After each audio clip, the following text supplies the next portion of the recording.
오늘 이 본문의 말씀을 가지고 교회를 위하여라는 제목으로 말씀을 전하려고 합니다.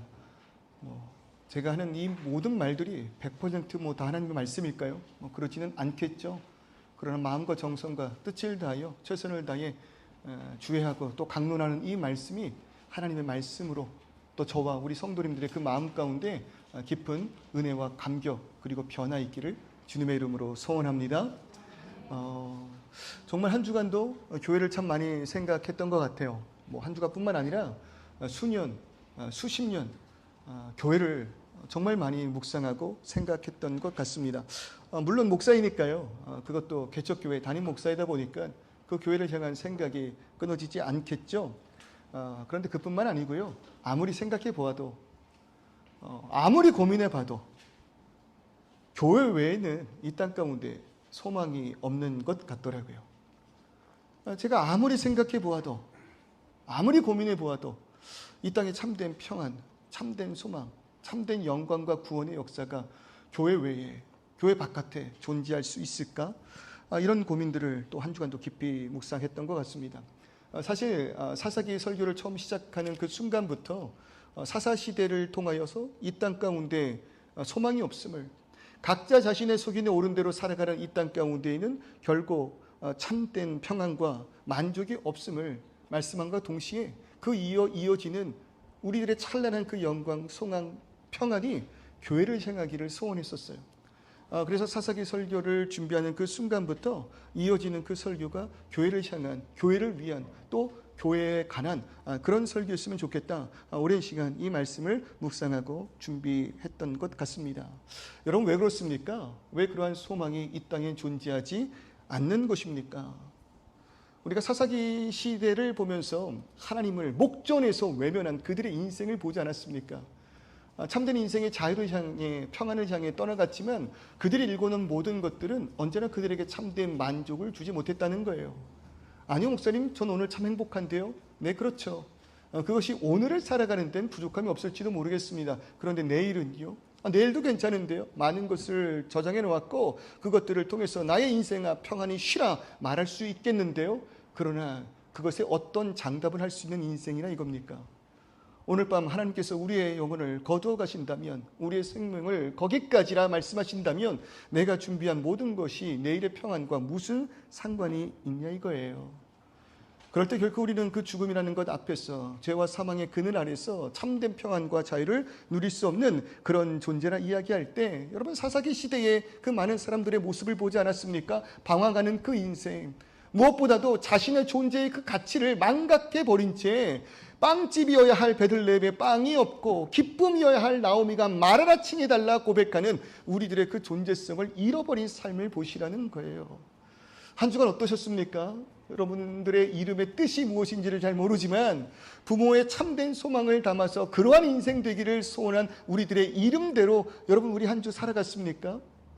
뜻한 바대로, 계획한 대로 우리와 나의 자녀들 정말로 참된 인생 평안이 있었으면 좋겠다, 그런 마음으로 시작했으나 여러분 오늘의 우리들의 삶 가운데 그러한 모습들 얼마나 이루었냐 이거예요.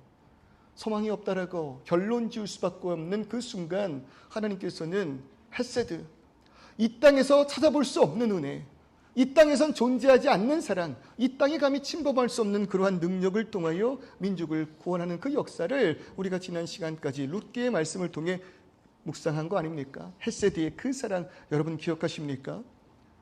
룻 헤세드를 통해서 텅 빈 나오미, 말하라 불러달라고 했던 나오미가 회복하는 그 역사, 보아스의 그 말도 안 되는 사랑, 그 헤세드를 통하여 아무것도 없는 그 두 여인이 다시금 자신의 그 기업을 되찾는 그러한 역사, 무엇보다도 하나님께서 허락하신 진정한 사랑, 그 사랑의 증거되는 예수 그리스도의 십자가의 헤세드가 그 민족과 오늘 예수의 이름으로 영광에 이르기를 소원하고 예수의 이름으로 너와 내 집이 구원을 얻으리라 아멘이라고 칭하는 우리들의 그 인생 가운데 덤없는 은혜로 구원을 향해 나아가게 하신 것 아닙니까?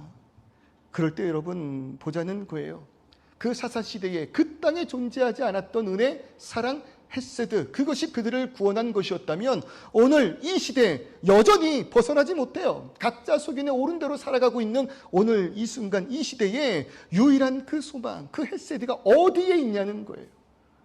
이 세상 그 어디를 찾아봐도 여러분 하나님께서 우리에게 허락하신 그 헤세드 도대체 어디에 존재하는 것입니까? 그럴 때 성경은 오늘 이 시간 우리에게 이야기합니다. 그 헤세드의 능력이 교회에 있음을 믿으십니까? 하나님의 유일한 그 소망, 여러분 그것이, 그 사랑이, 그 은혜가, 그 복음이 다른 곳에 있지 않고 교회에 있다고 그렇게 말씀하시는 거예요. 여러분 요즘 교회 어떤 의미로 우리에게 들려질까요? 어떤 분들이 애증이래요. 애증. 놓을 수 없지만 그러나 그 마음에 불편함이 있는 거예요. 왜요? 성도임에도 불구하고 교회 안에서 너무나 많은 상처를 받았기 때문에. 그러다 보니까 교회 하면 마음에 평안이 있고 만족이 있고 기쁨과 소망이 있기보다는 눈물이 나는 그런 시대라 이야기합니다. 그런 교회래요. 어쩌면 우리가 보기에 이 땅의 교회들이 무너지다 못해 더 지하, 더 깊숙한 곳으로 타락하여, 아니요 목사님, 교회에 소망이 있다고요? 잘 모르겠는데요? 라고 말하는 그런 우리의 교회라 할지라도, 그럼에도 불구하고 교회는 분명 이 땅에 참된 소망입니다. 그럼에도 불구하고 교회는 이 땅의 유일한 소망이라는 거예요. 왜요? 예수 그리스도의 피값으로 사신 교회 공동체, 예수 그리스도의 참된 몸된 공동체, 여러분 그것이 교회이기 때문입니다. 무엇이 교회를 참된 소망 있게 하는가? 교회가 오늘의 소망이라면 교회를 세워가는 우리에게 소망이 될 수 있는 교회란 과연 어떤 교회이고 어떻게 그 교회를 이끌어 나갈 수 있겠는가? 그 가운데 있는 우리의 사명은 무엇인가 고민해 보자는 거예요. 각자 자신의 소견에 옳은 대로 살아가 소망을 발견할 수 없는 이들에게 우리가, 그리고 이 교회가, 이 땅의 많은 교회들이 진정한 소망 될 수 있도록 온전한 교회, 하나님이 원하시는 교회, 그 뜻을 이루며 유일한 소망되는 그 교회가 과연 어떤 교회인가 우리 살펴보자 이것입니다. 그래서 제가 택한 본문은 고린도전서 후서예요. 다음 주부터는 고린도전서의 말씀을 살펴보려고 합니다. 왜냐하면 고린도에 있는 고린도 교회, 바울이 그 고린도 안에 있는 고린도 교회에 편지한 내용들이 고린도전서, 그리고 두 번째 편지가 고린도 후서라 우리가 그렇게 이야기를 할 때, 고린도 교회는요 바울이 개척한 교회입니다. 그의 2차 선교 사역을 통해서 정말로 어렵고 정말로 힘들게 무너진 상황 가운데에서도 하나님의 능력의 뜻 가운데 세워진 교회가 고린도 교회였다는 거예요.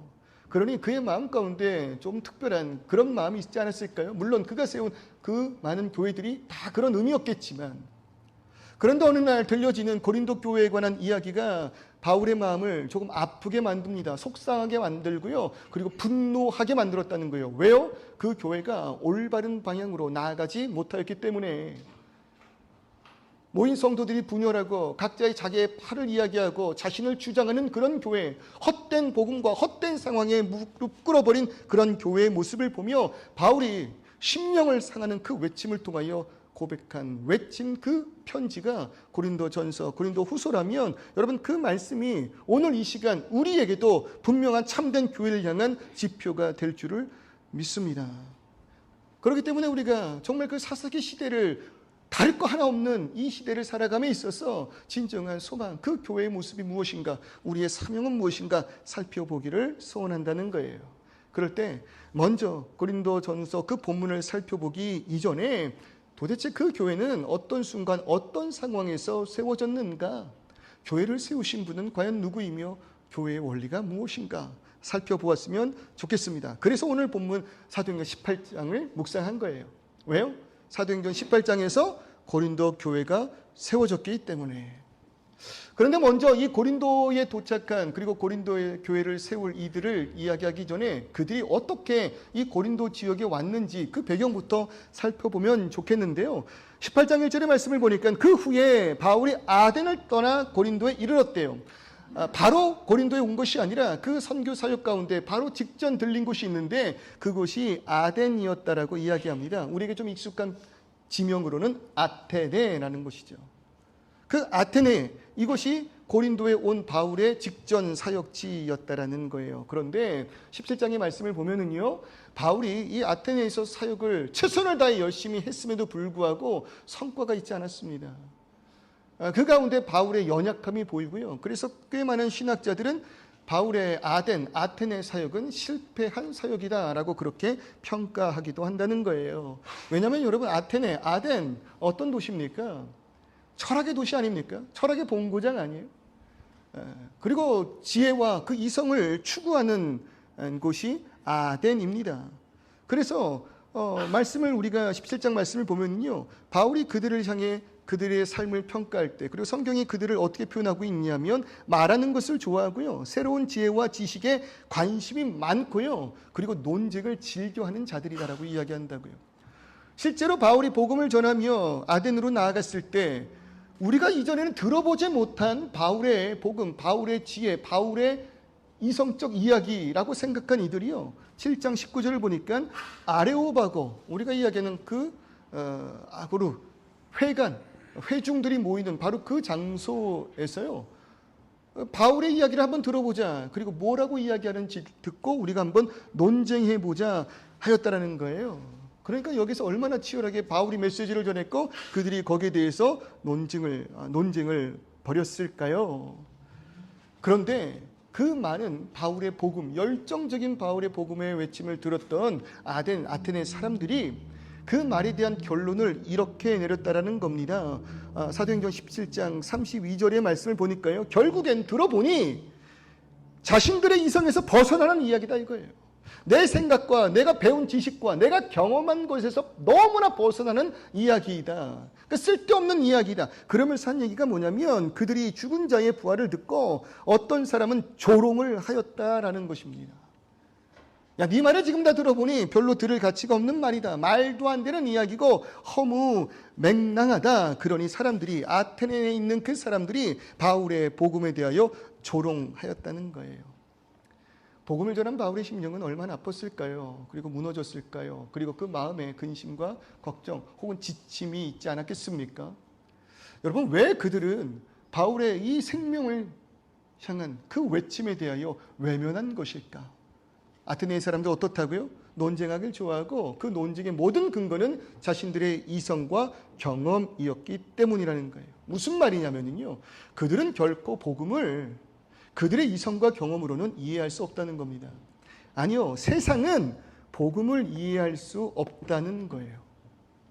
왜냐면은요, 성경이 이야기하고 있는 이 복음은 이 세상에서 시작된 것이 아니기 때문에, 이 세상에 없는 능력, 그리고 이 세상에서는 볼 수 없는 그런 사랑이기 때문에 이 세상 안에 있는 우리는 복음을 이해할 수가 없는 것입니다. 오늘 이 시간 우리는 모여서 무엇에 대해 이야기합니까? 그들은 무엇을 말한 것입니까? 사람에 대해 이야기합니다. 조금 더 지혜와 지식과 시선이 넓은 사람들은 자연을 이야기합니다. 그 안에서 과학과 같은 것들을 발견한 것 아닐까요? 그리고 고개를 들어 우리가 범접할 수 없는 그 우주를 향해 경외심을 느끼는 존재가 여러분 아테네의 사람들이고 오늘 이 시간 이 땅을 살아가는 우리들의 한계 아니겠냐고요. 여러분, 그럴 때 보세요. 사람을 이해하고 자연을 이야기하며 우주를 경외하는 우리가 어떻게 이 모든 세상을 만드신 분에 대해서 이해할 수 있겠습니까? 이 세상 안에 갇힌 우리가. 그러니 내 소견에 옳은 대로 행하는 거예요. 이해할 수 없으니 내가 옳다고 생각하는 대로 갈 수밖에 없는 것이 우리들의 인생이라고 이야기를 한다는 겁니다. 알지 못하나 그래도 눈에 보이는 내일을 향해서, 그럼에도 불구하고 나를 위한 나의 사랑, 조금 더 나아가면 내가 속한 공동체 혹 가족까지의 사랑으로 인하여 그들을 섬길 수는 있겠지만 이 땅에 있는 우리, 고작해야 오늘과 내일, 그리고 나와 내 가족과 내 공동체 정도를 사랑하는 것이 이 땅에 갇혀있는 우리들의 한계라고 이야기할 때 보십시오. 어떻게 그 이상의 지혜와 이상의 사랑을 이해할 수 있겠냐고요.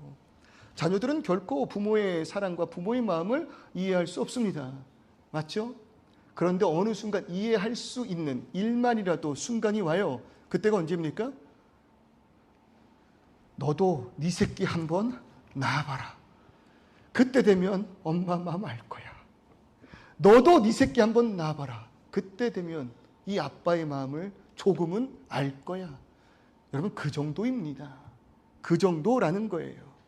그런 우리가 여러분 창조주를 이해할 수 있다.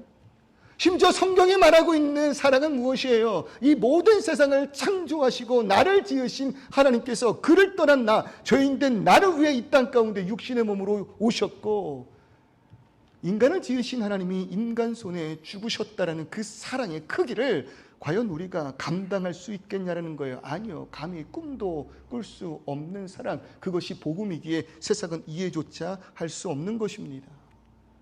그러니 있잖아요. 너무 내 확신에 가득 차 있지 않았으면 좋겠습니다.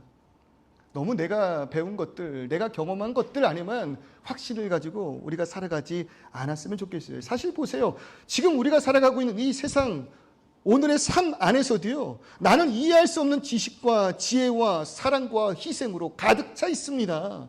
제가 몇 번 이런 말씀 드린 적이 있어요. 인터넷 와이파이의 작동 원리 아시냐고요? 몰라요. 그냥 자꾸 쓰는 거예요. 전기차의 구동 원리를 알고서 운전하십니까? 아니요. 그냥 밟으면 가니까 운전을 하는 것 뿐이라고요. 몰라요. AI가 어떤 식으로 작동해서 나의 질문에 프롬프트를 향해 결론을 내리는지 몰라요. 만들어 놓은 거 그 서비스를 즐길 뿐입니다. 우리는 그분들의 지혜와 지식을 따라갈 수 없습니다. 베풀어 주시는 은혜에 서비스에 만족하며 감사할 뿐이라는 거예요. 맞죠? 더 나가 보십시오. 우리 인생 가운데에도요, 나는 이해할 수 없는 사랑과 희생의 모습이 얼마나 많은지 모른다는 거예요. 가정을 위해서 부모의 희생을 우리가 어찌할 수 있겠습니까? 국가를 위해서 인권과 자유와 독립을 위해서 희생하신 그러한 분들의 삶을 여러분 우리가 상상할 수 있겠냐고요. 그러나 그분들의 사랑과 그분들의 말도 안 되는 지혜로 인하여 우리가 오늘 이 시간 이 많은 것들을 누리고 있다면 여러분 우리의 한계가 분명히 있습니다.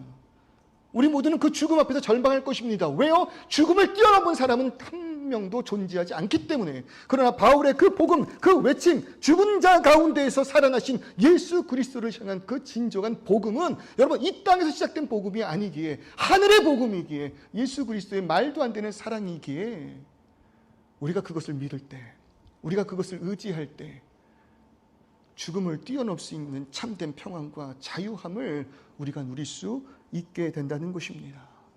그러니 너무 확신하지 말고 겸손하였으면 좋겠습니다. 너무 확신하지 말고 겸손하시기를 주님의 이름으로 축원합니다. 오늘 이 시간 그냥 교회 한번 와보신 분들이 있다 할지라도 그래 네가 떠드는 말이 뭔지 한번 들어보자 할 때 여러분 그 말을 배척하는 심정이 아니라 그래 내가 틀렸을지도 몰라. 여러분 그 겸손이 나를 구원하는 역사의 시작임을, 하나님 허락하시는 겸손의 마음임을 믿으시기를 주님의 이름으로 축원합니다.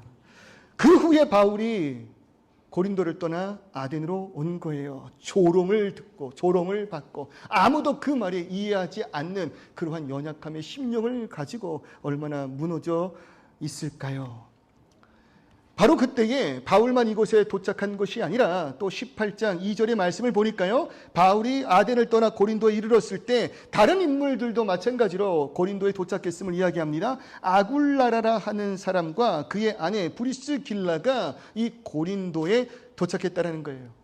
근데 이들이 고린도에 도착한 이유도 그렇게 썩 달가운 이유는 아닙니다.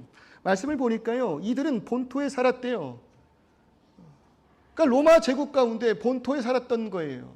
수도에 살았던 거예요. 그런데 그곳에 살았던 이들이 글라우디오의 명령을 통하여 그 본토를 떠나서 고린도라는 도시에 올 수밖에 없었다라는 것입니다. 로마의 역사가 이 스웨토니우스의 클라우디우스의 생애라는 기록물을 보면은요, 이런 기록이 있어요. 그 클라우디우스는 크레스투스로 인해 끊임없이 소요를 일으키는 유대인들을 로마에서 추방하였다. 역사적 기록이 이렇게 되어 있어요. 그들을 본토에서 쫓아냈대요. 무엇 때문에? 크레스투스. 근데 크레스투스 이게 잘 뭔지 명확히 규정할 수 없는데 많은 학자들이 이 크레스투스를 크리스투스, 우리말로 그리스도를 잘못 표기한 것으로 해석을 해요. 그러니까 이 클라우디우스가 그리스도인 때문에, 그리스도 때문에 계속적으로 일어나는 그 소요들, 복음에 엎드려지는 사람들, 그로 인하여 다른 신을 배척하고 황제된 그 우상 앞에 엎드려지기를 원치 않는 그런 소요로 인하여 이 본토에서는 그리스도를 믿는 모든 이들을 다 추방해라, 그렇게 명령했다라는 거죠. 그 결과 본토에서 하루아침에 쫓겨나게 된 거예요. 누가요? 아굴라라, 브리스길라 그 부부가. 명령에 따라 또 신앙의 자유를 향해 고린도로 피신하였다는 겁니다.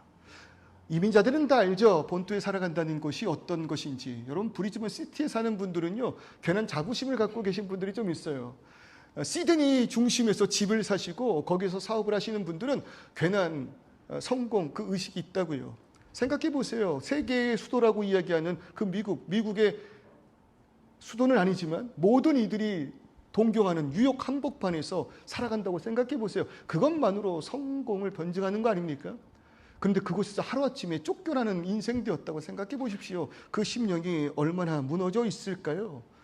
하루아침에 비자 문제로 인해서 쫓겨난다고 생각해 보십시오. 그 모든 발걸음이 얼마나 무겁고 저주스러울까요? 그럴 때 고린도에 도착했다라는 거죠. 누가?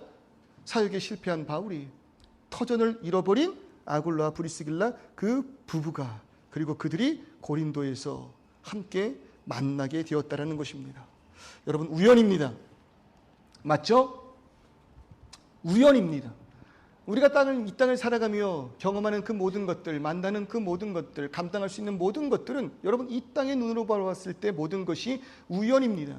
그러나 우리가 무엇이라고 고백합니까? 나의 길 오직 주가 아시나니. 나의 발걸음을 인도하시는 분이 계심을, 나의 모든 삶의 주권자가 이 모든 세상을 창조하신 하나님이심을 고백하는 우리들의 발걸음에는 우연이 없음을 우리는 고백할 수 있다는 거예요. 나는 모르나 여러분, 누가 계획이 있어요? 하나님의 계획이 있어요.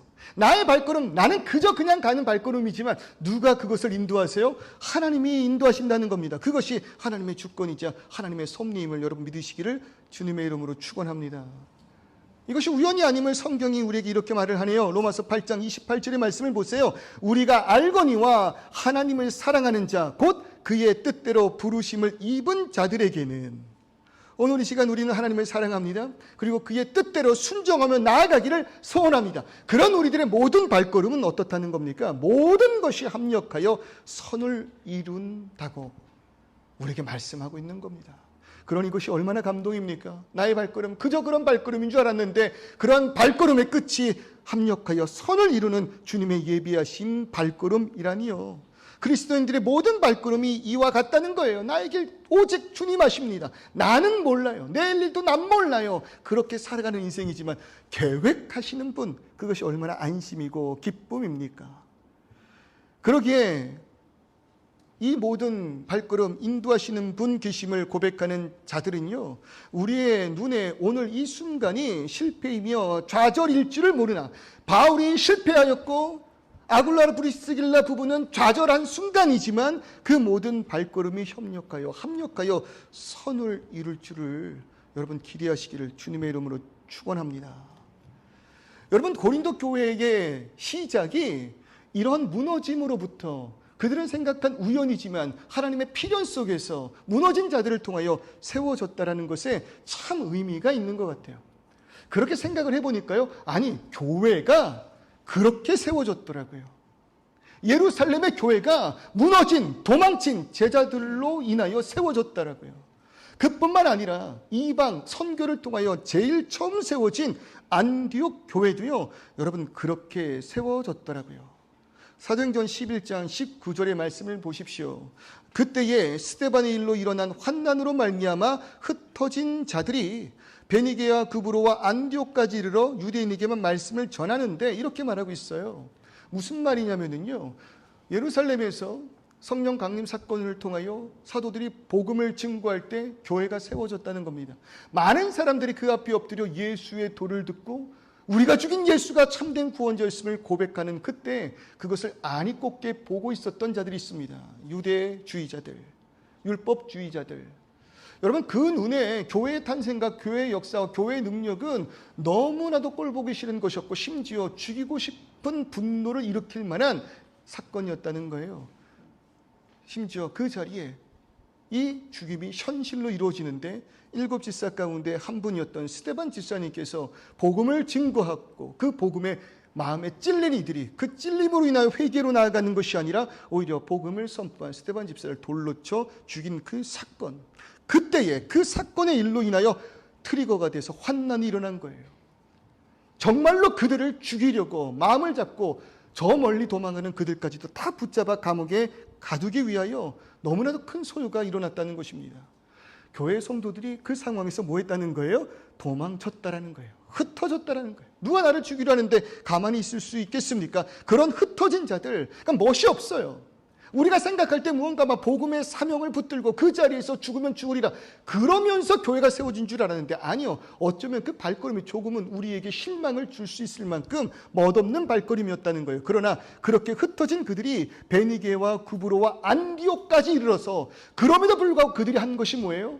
우리가 지금 도망치는 발걸음, 생존을 위하여 나아가고 있지만 그들의 사명은 복음을 증거하는 것이다. 세상 끝까지 이르러 증인이 되리라. 여러분, 그 방법을 이러한 박해를 통하여 그들을 흩으심으로 인해 이루어내셨다는 겁니다. 하나님의 그 말씀을 이루기 위해 그들을 흩으시는데 흩음의 도구가 박해였다라는 거예요. 그래서 그들이 그곳까지 도착하여 유대인에게 말씀을 전하던 그때 이방인들이 우리에게도 우리도 복음을 알기를 소원한다. 여러분, 그렇게 세워진 교회가 안디옥 교회 아니냐는 겁니까? 그러니까 무너진 자들, 도망친 이들을 통하여 세워진 것이 뭐라고요? 교회라는 거예요. 그렇게 멋지지 않았다고요. 그러나 이것이 너무나 큰 의미가 있는 것 같아요. 왜냐하면 가장 무너진 자들이 승리의 교회를 세웠기 때문에 그래요. 무너졌는데, 패배하였는데, 실패한 줄 알았는데 그 가운데에서 승리가 발견된 것, 여러분, 그것이 복음의 진수 아닙니까?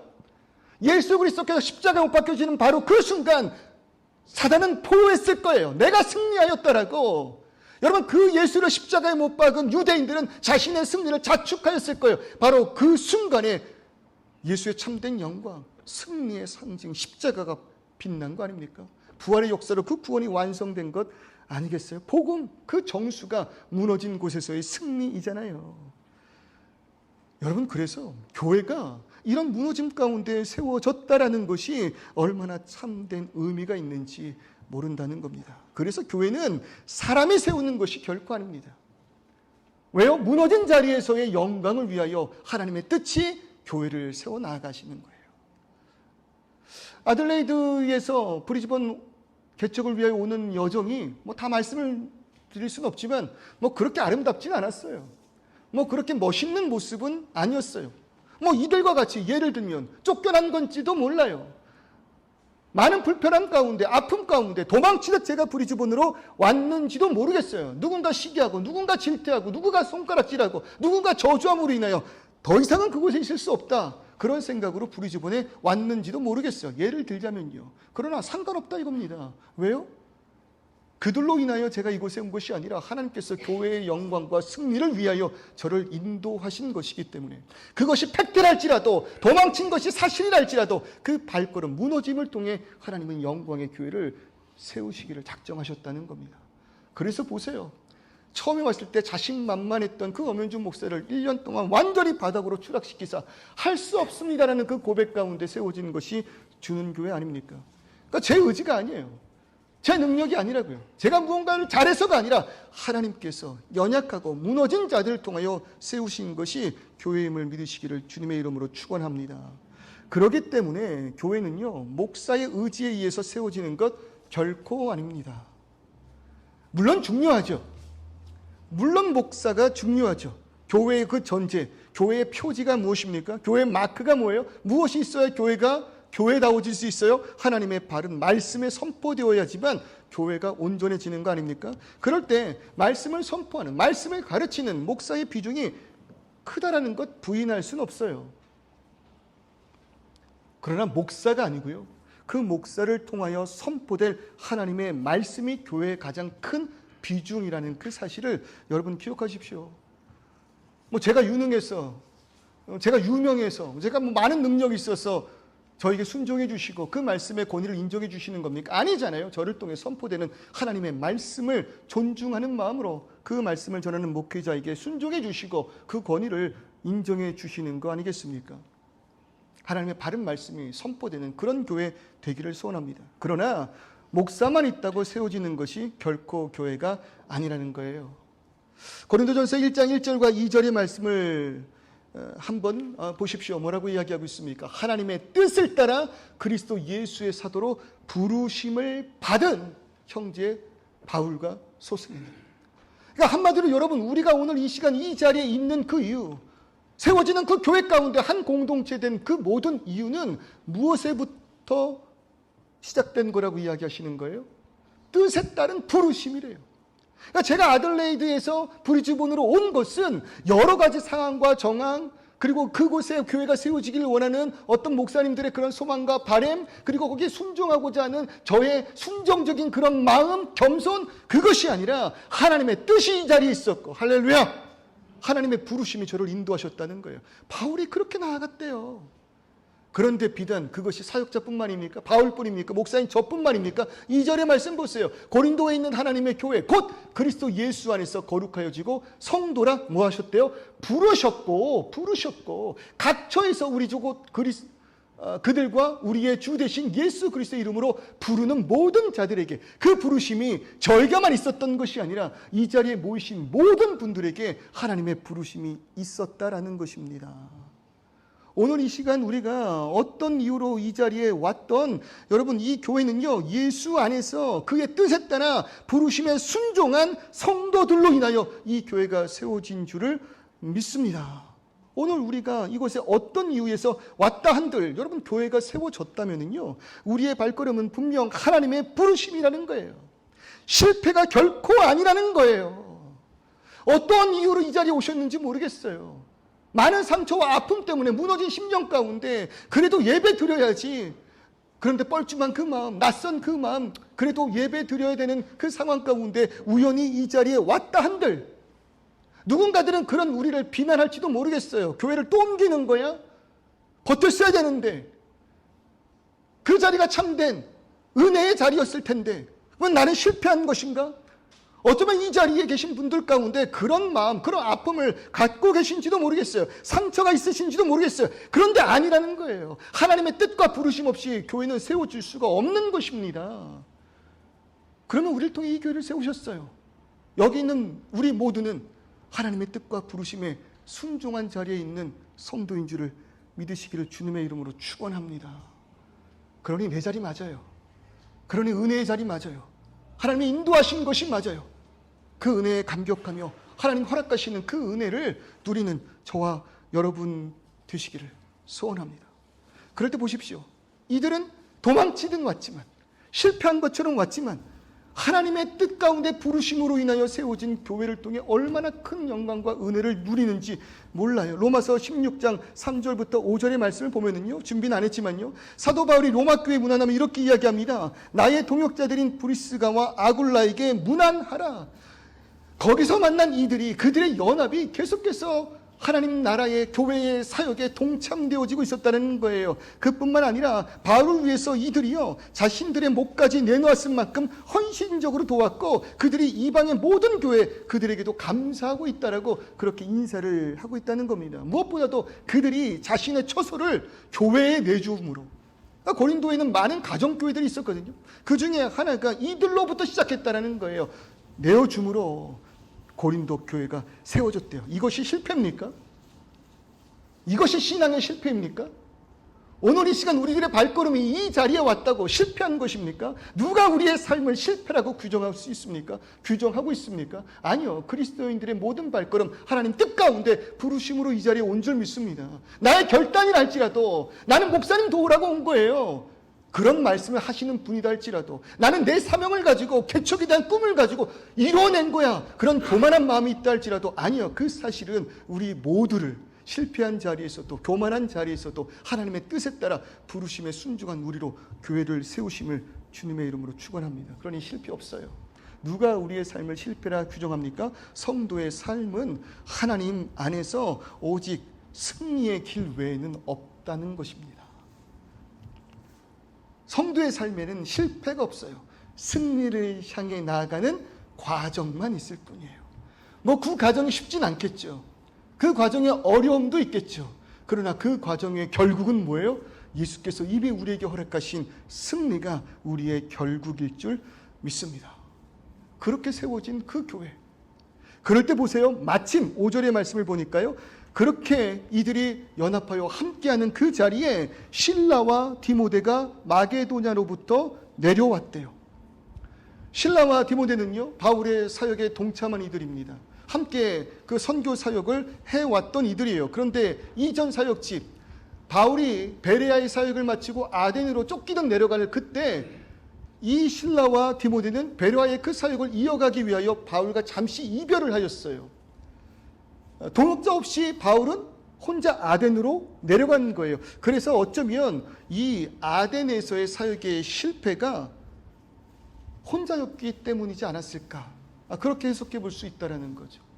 왜 그렇게 해석을 하냐면요, 5절의 말씀 한번 보시면 실라와 디모데가 함께 사역했던 그들이 마게도냐로부터 내려왔을 때 바울을 만났다는 거잖아요. 바로 그때 바울이 하나님의 말씀에 붙잡혔다, 그렇게 말을 하고 있어요.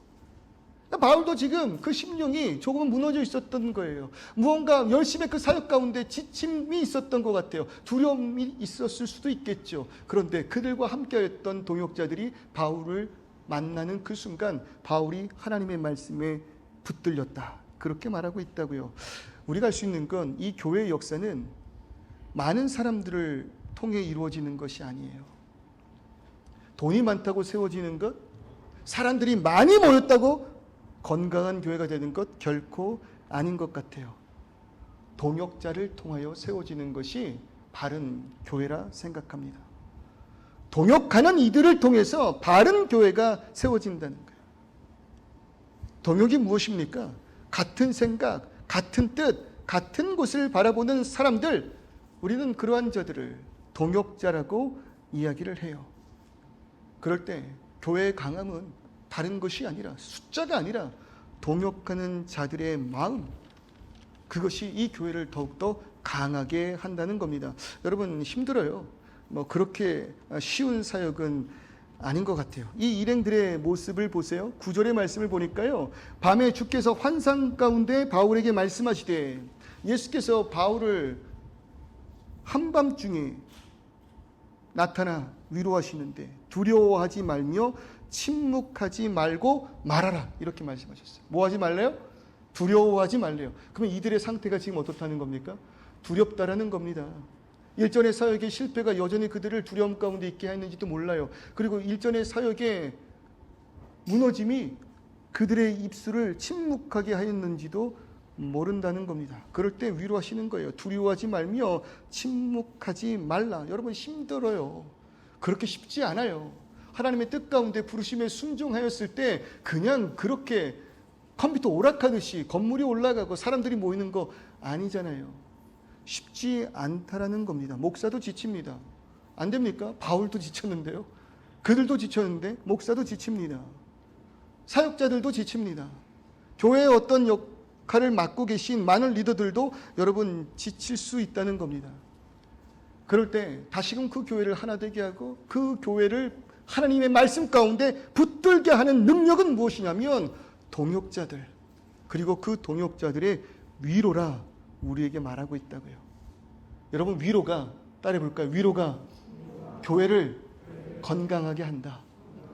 정말로 그래요. 오늘 이 시간 우리에게 필요한 것은요, 상처 가운데 이 교회로 오신 분들을 향한 따뜻한 위로예요.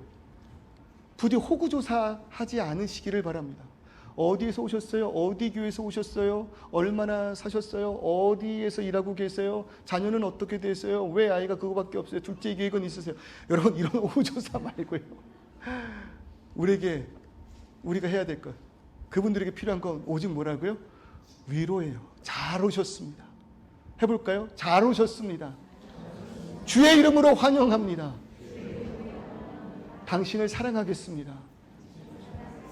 다 경험 있으시잖아요. 처음에 이 자리에 오셨던 그 발걸음이 쉬웠습니까? 쉽지 않았어요. 어색했다고요. 그리고 왔더니 이미 사람들이 있는 그 순간 여러분, 그 마음에 외인과 같은 소외된 그런 느낌을 받아보신 적 있으시잖아요. 그럴 때 누군가들이 다가가는 거예요. 위로하는 거예요. 잘 오셨다고, 함께 하자고, 같이 하자고. 그 위로가 우리들의 상처를 회복시켜 다시금 주의 말씀에 붙들린 자 되게 한다는 것입니다. 또한 이뿐만 아니라요, 사역하는 이들을 위한 위로도 필요함을 여러분 기억해 주시면 좋겠습니다. 다시 사도행전 11장 말씀을 보면은요, 첫 번째 이방 교회인 안디옥 교회의 그 세워짐의 모습을 보시면 좋을 것 같아요. 그 가운데 22절의 말씀을 보십시오. 뭐라고 이야기를 하냐면 예루살렘 교회가 이 사람들의 소문을 듣고 바나바를 안디옥까지 보냈대요. 생각해 보세요. 예루살렘 교회의 지도자들과 사도들은 스데반의 일로 사람들이 흩어진 그 순간 얼마나 당황하고 얼마나 걱정했을까요? 그런데 멀리서 들려지는 이야기가 뭐냐면 도망친 그들이, 흩어진 그들이 여전히 복음을 전하며 심지어 안디옥 그곳에 교회가 세워졌습니다. 이것이 얼마나 감동됐을까요? 얼마나 위로가 됐을까요? 얼마나 능력이 됐을까요? 그래서 어떻게든 그 교회를 돕자. 어떻게든 그들의 그 사역을 우리가 협력했으면 좋겠다. 그래서 사람을 보냈다는 겁니다. 어떤 사람이요? 바나바를 안디옥까지 보냈다라는 거예요. 그런데 여기에서요, 교회의 능력이 나타나요. 교회를 세울 수 있는 참된 능력이 무엇인가가 나타난다고요. 드러난다고요. 사도행전 4장의 말씀을 보시면은요, 지금 이야기하고 있는 이 안디옥 교회를 세우기 위하여 예루살렘 교회가 파송한 이 바나바라는 사람에 대한 정체가 나타납니다. 여러분 근데 보세요. 그런 상황이라면 우리는 어떤 사람을 파송할까요? 목사급 정도는 좀 파송하는 게 좋지 않을까요? 왜요? 이미 그 이전 교회에서 많은 경험이 있고 그리고 그 교회와 조직의 시스템 여러 가지를 구성해 본 능력자니까. 그러니 이제 막 세워지는 그 교회에 우리 최조 목사님 같은 분을 파송하면 너무 도움이 될 거예요. 맞죠? 우리 목사님 무시하는 거 아니시죠? 우리 목사님 보내시면 너무 좋은 그런 교회가 세워질 거예요. 적어도 그런 경험과 능력이 풍부한 교회를 조직하고 교회를 구성하고 교회의 많은 사역에 대한 경험이 있는 분들을 보낸다면 우리가 생각할 땐 그 교회가 굉장히 건강하게 세워질 거라고 확신합니다. 그런데 예루살렘 교회가 보낸 바나바는요, 그런 인물이 아니었어요. 사도가 일단 아니었어요. 가르침의 전문가, 물론 그 많은 가르침과 설교를 했던 능력이 바나바에게 있었지만 바나바의 주된 능력은 그런 것이 아니었다고요. 사도행전 4장의 말씀을 보면 바나바가 등장합니다. 그런데 바나바가 원래 그 사람의 이름이 아니에요. 4장 36절의 말씀을 보면 이렇게 이야기하는데요. 구브로에서 난 레위족 사람이 있으니 그 이름은 요셉이라. 바나바의 원래 이름이 뭐래요? 요셉이래요. 그런데 사도들이 일컬어 바나바라 이야기했대요. 그의 별명을 바나바라 말했대요. 왜냐하면 번역하면 바나바는 위로의 아들이라. 바나바가 어떤 자였어요? 위로하는 자였다는 거예요. 교회가 세워질 때 가장 필요한 능력이 다른 것이 아니라고 성경은 분명 우리에게 말하고 있습니다. 필요한 그 능력은 다른 것이 아니라 위로라고 말하고 있다고요. 오늘 이 시간 하나님의 뜻 가운데 부르심에 순종한 우리가 이 자리에 모였습니다. 이 가운데서 우리는 은혜를 나누며 하나님의 그 기쁨의 영광의 예배에 동참하고 있는 줄 믿습니다. 그럴 때 저마다 우리들의 그 뜻과 계획이 실현되기를 소원할지도 모르겠어요. 우선 제 마음이 그러하니까요. 그래서 이 교회를 지탱하고 세워가는데 많은 생각을 할지도 모르겠지만 여러분 오늘 말씀을 통해서 하나님께서 그의 뜻 가운데 이 교회를 세웠고 우리들의 모든 발걸음이 실패가 아닌 하나님의 인도하심, 우연이 아니었다면 오늘 이 순간 우리 교회가 온전한 교회 되기 위하여 가장 필요한 것, 절대적으로 필요한 것, 첫 번째, 외인으로 있지 마십시오. 어색하게 계시지 마십시오. 그래봤자 남들보다 6개월 혹은 1년 정도 늦게 오신 것뿐입니다. 내 교회가 아니라고 생각하지 마십시오. 부르심에 기뻐하며 순종하는 마음, 그것이 오늘 이 시간 여기 모인 우리 모두에게 필요한 줄 믿습니다. 무엇보다 사람의 수가 아닙니다. 많은 사람들이 모여 더 큰 교회를 이룰 때 우리에게 능력이 있는 것이 아닙니다. 복음을 전하는 자와 함께하는 동역하는 자들입니다. 여러분 우리 교회의 목적은 단 한 가지입니다. 하나님의 뜻이 하늘에서와 같이 이 땅에서 이루어지기를 소원하는 것. 그 마음을 가지고 하나님께서 연약한 저를 통하여 말씀을 선포케 하셨고 그 말씀이 우리 성도님들과 함께 이 땅을 변화시키고자 한다면 여러분 말씀을 전하는 저의 동역자 되어주시기를 주님의 이름으로 부탁드립니다. 여러분 사도 바울의 능력이 무엇이냐면요 3절의 말씀 보니까 그들과 생업이 같으므로 함께 살며 일을 했대요. 그 제목은 천막을 만드는 것, 텐트 메이커였다 그렇게 이야기하잖아요. 그래서 많은 분들이 사도 바울은 스스로 자비랑 선교를 한 이다라고 이야기한다고요. 그래서 어떤 분들은 목사는 자비랑 선교해야 돼, 자비랑 목회를 해야 돼 그렇게 말씀하시는 분들이 있는데요. 이건 틀린 말이에요. 잘못된 말이에요. 성경에서도요, 사역자들을 위하여 그들의 삶을 돌아보고 가정을 책임져 주었습니다. 그들을 위하여 연보하였어요. 다만 바울은 그러하지 않았을 뿐이에요. 이유가 무엇이냐면 바울이 지금 지중해 전역에 복음을 선포하고 다니는 바로 그 시기에는요, 말로 벌어먹고 사는 사람들이 있었다고요. 특히 아테네와 같은 곳에서 놀라운 지혜와 진리, 그들이 이전에 알지 못했던 것을 설파하면서 그것에 대한 값으로 돈을 주었을 때 그것으로 생활하는 이들이 있었다고요. 바울은 그러기 싫었던 거예요. 내가 전하는 복음이 나의 삶과 나의 생업을 위한 것으로 오해받기를 원치 않는 마음에 나는 받지 않겠어. 그러면서 텐트 메이커를 한 거예요.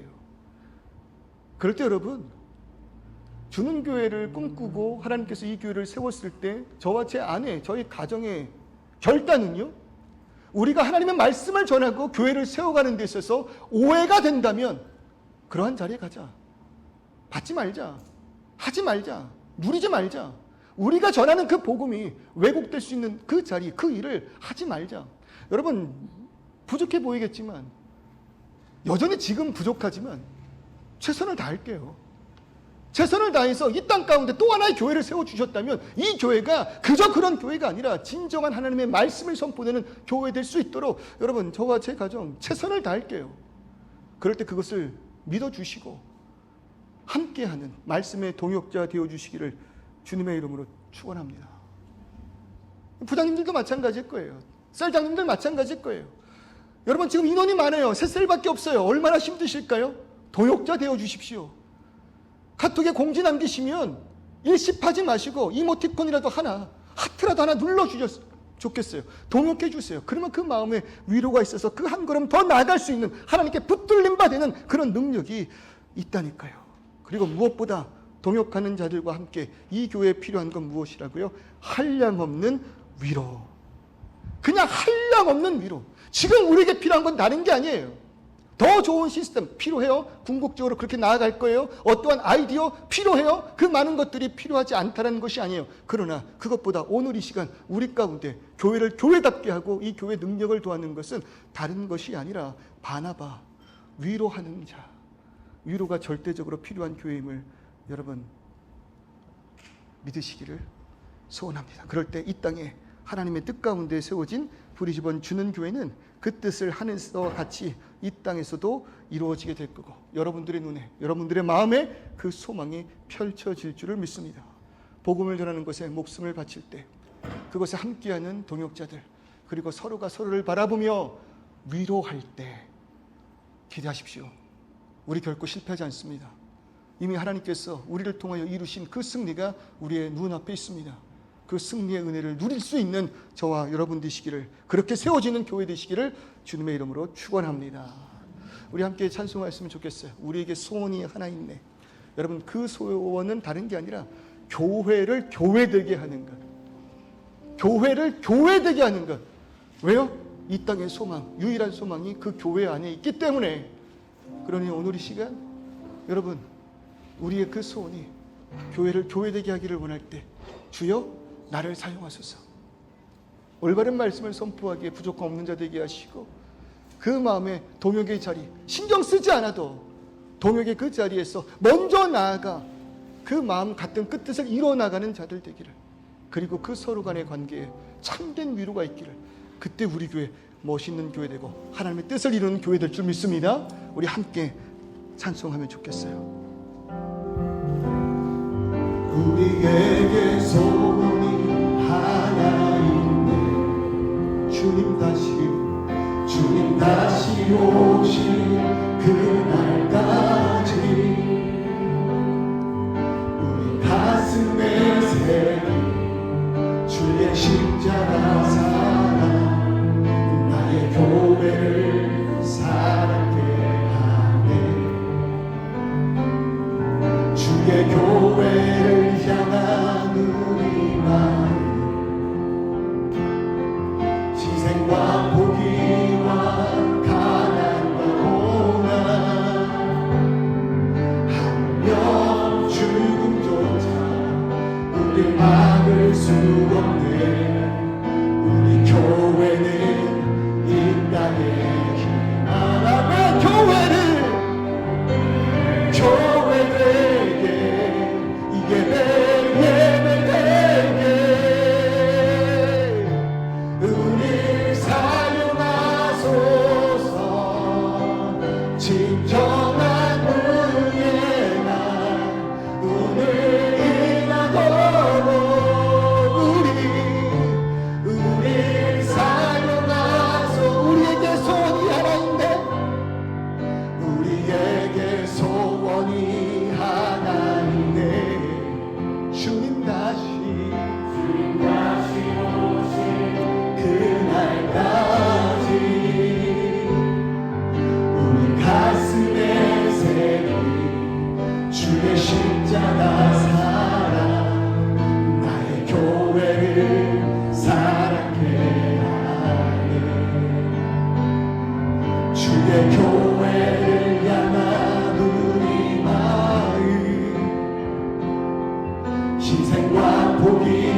여러분 부르심에 기뻐하심으로 순종하시기를 바랍니다. 하나님 인도하셨습니다. 하나님 세우셨습니다. 그러면 이제는 마음을 다잡고 동역해 주시기를 바랍니다. 그 동역은 위로를 통해 나아올 줄 믿습니다. 그 위로가 우리 교회를 교회답게 할 것입니다. 그 교회 위로가 이 땅을 회복시킬 것입니다. 왜냐하면 우리가 가지고 있는 위로는 나의 위로가 아니라 예수 그리스도의 참된 복음의 위로이기 때문입니다. 그러니 주님요 그런 나를 사용하시고 그런 나를 인도하시고 이 교회를 통하여 이 땅 가운데 주님요 소외받는 자 없도록 슬피는 자 없도록 절망하는 자 없도록 예수의 복음의 능력을 붙들게 하여 주시옵소서. 이 시간 다같이 동서로 기도하며 나아갑니다. 하나님이여 이 시간 우리의 마음을 붙들어 주시옵소서. 우리를 인도하여 주시옵소서. 연약한 우리들의 모든 삶이지만 나의 발걸음 인도하신 분이 하나님이심을 이 시간 다시 한번 고백합니다. 그냥 온 것이 아닙니다. 주님께서 뜻하셨고 주님의 인도하심이 나를 오늘 이 시간 이 자리에 인도하셨다면 하나님 이제 주 앞에서 세워진 이 교회 안에 한 성도가 되어 지금 동역하게 하여 주시옵소서. 함께하게 하여 주시옵소서. 아버지 하나님 몸의 그 어려움을 돕고 그 손길을 걸어주며 함께 사역하는 우리 되게 하실 때 그 모든 사역의 능력이 위로이기를 원합니다. 위로하는 자들 되게 하여 주시옵소서. 책망하는 것이 아니라 아버지 하나님 그 것이 아니라 먼저 위로하는 우리 되게 하여 주실 때 그 위로가 우리를 살리고 이 교회의 위로가 이 민족 이 지역을 살릴 줄 믿사오니 주님이여 우리를 사용하시고 주의 참된 교회 이루어 주시옵소서. 그러기에 하나님 오늘 이 시간 이 예배가 나의 삶의 참된 능력 되기를 원합니다. 그저 흘러가는 발걸음 아니라 주님의 인도하심의 뜻과 부르심이 있음을 잊지 않는 우리 되게 하실 때 가는 곳곳마다 도망치는 그 자리에서도 복음을 전한 이들을 기억하게 하여 주옵소서. 오늘 우리 실패의 자리에서 복음을 전합니다. 우리가 함께 본 이 교회가 무너진 현장의 승리의 증거 되게 하여 주옵소서. 그러기 위하여 함께 협력하기를 원합니다. 지쳐가는 자들이 있습니다. 그들의 옆에 서서 손을 잡고 뒤돌아보지 않게 하는 동역의 능력 우리에게 허락하셔서 내가 할 수 있는 것이 무엇인가 기도하며 나아갈 때 보이게 하여 주옵소서. 그 보이는 자리로 나아가게 하는 주님요 확신과 용기 허락하여 주옵소서. 무엇보다도 이 가운데 참된 위로 있기를 소원합니다. 우리의 말이 누군가를 깎아내리는 것이 아니라 심령을 무너뜨리는 것이 아니라 세워줄 수 있는 위로의 말 되게 하여 주옵소서. 그럴 때 위로로 세워지는 이 교회가 위로가 필요한 이 지역을 주의 품으로 인도할 수 있겠사오니 그 능력, 그 사역을 우리에게 허락하여 주옵소서. 예수 그리스도의 이름으로 기도드립니다.